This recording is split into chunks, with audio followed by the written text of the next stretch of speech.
December 17th, 1944. It is just past midnight in the frozen forests of Belgium. Snow is falling hard, burying the narrower modes of the Ardennes under thick sheets of white.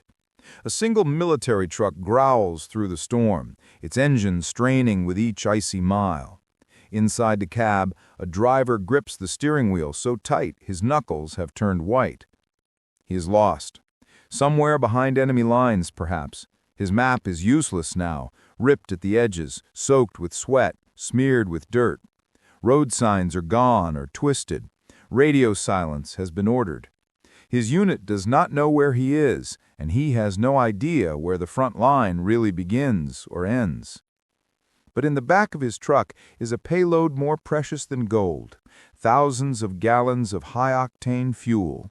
Gasoline meant for American tanks waiting at the edge of collapse. Fuel for men who are cold, cornered, and nearly out of options. What this driver does not know is this.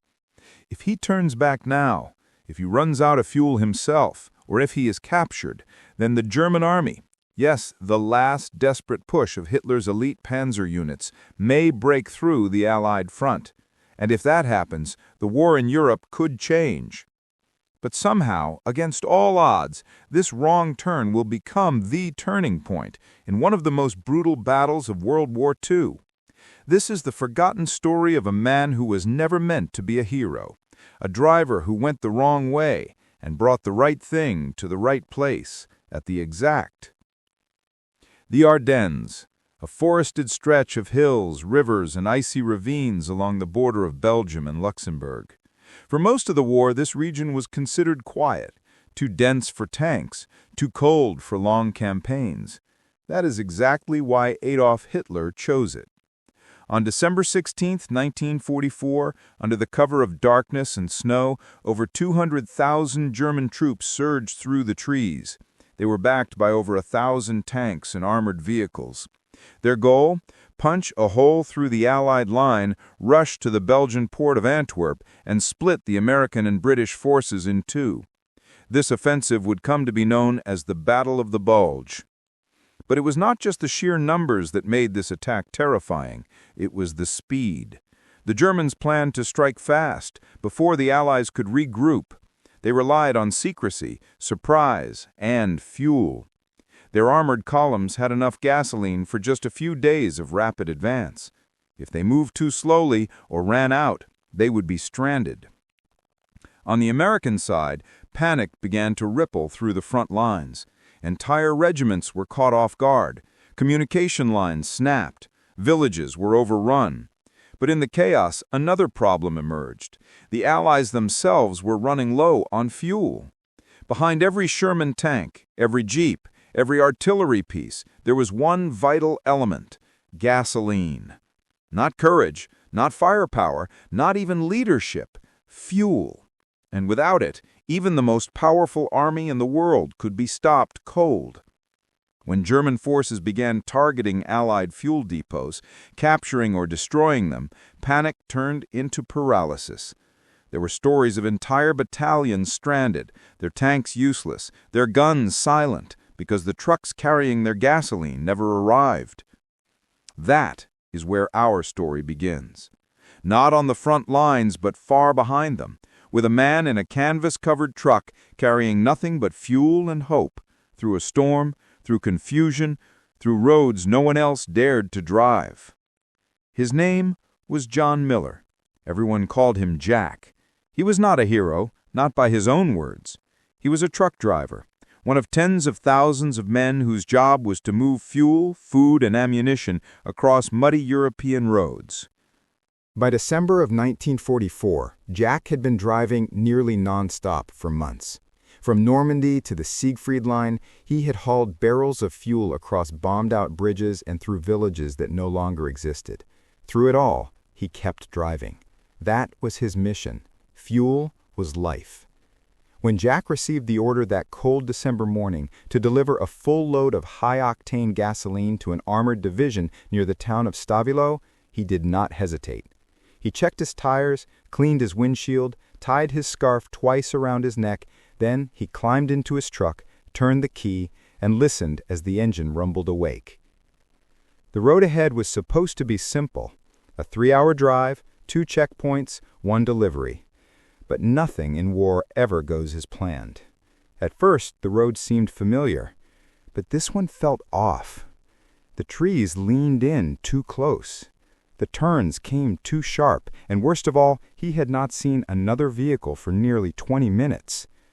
The snow was falling harder now, thick flakes swirling like smoke across the windshield. His wipers screeched with every pass. He squinted, scanning the darkness for anything, any road sign, any marker, any signal that he was still on the right path. Nothing. The forest swallowed everything. Jack slowed the truck. He thought about turning back, but something gnawed at him. He looked at the fuel gauge, still nearly full, but not for long. This truck guzzled gasoline like a battleship. And out here, alone in the snow, running out of fuel was the same as signing your own death certificate. He pulled over and unrolled a canvas map, tracing his finger over the black lines, roads, towns, rivers, trying to match them to the terrain around him. But the truth hit like a punch to the stomach. The road he was on was not on the map. He was lost. And worse, he might be lost inside enemy territory. Jack walked to the back of the truck and placed a gloved hand on the side of the fuel tank. Thousands of gallons of high-octane gasoline sat just behind that steel wall. He was hauling the exact thing the Germans were running out of. If they found him, he would not be taken prisoner. He would be turned into fire. He climbed back into the truck and turned the key. The engine roared back to life. That sound gave him courage. He had a decision to make. Sit still and hope help came. Turn around and risk retracing a compromised road, or push forward alone into the unknown. He tapped the dashboard twice. "Come on, girl. We're not done yet." And with that, he shifted into gear and rolled forward into a road he could not name, toward a place he could not see, carrying a cargo that could ignite a firestorm if it landed in the wrong hands.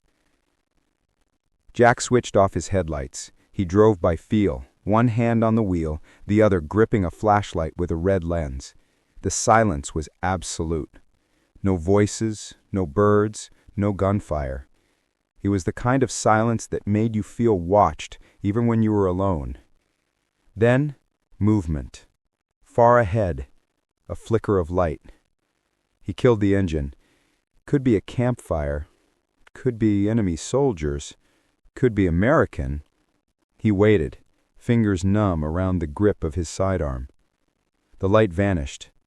Then, somewhere in the distance came the low, unmistakable sound of tank engines, growing louder, then fading. Silence again. Jack started the engine and rolled forward slowly.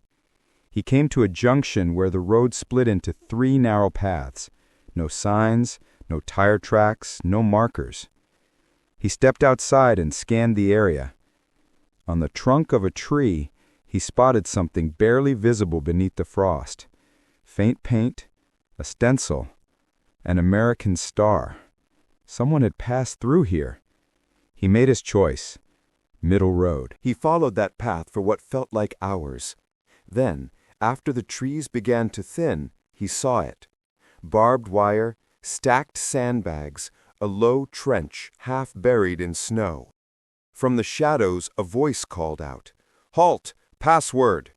Jack's hand shot into the air. "Philadelphia!" A pause. "Advance and be recognized." A face emerged from the trench.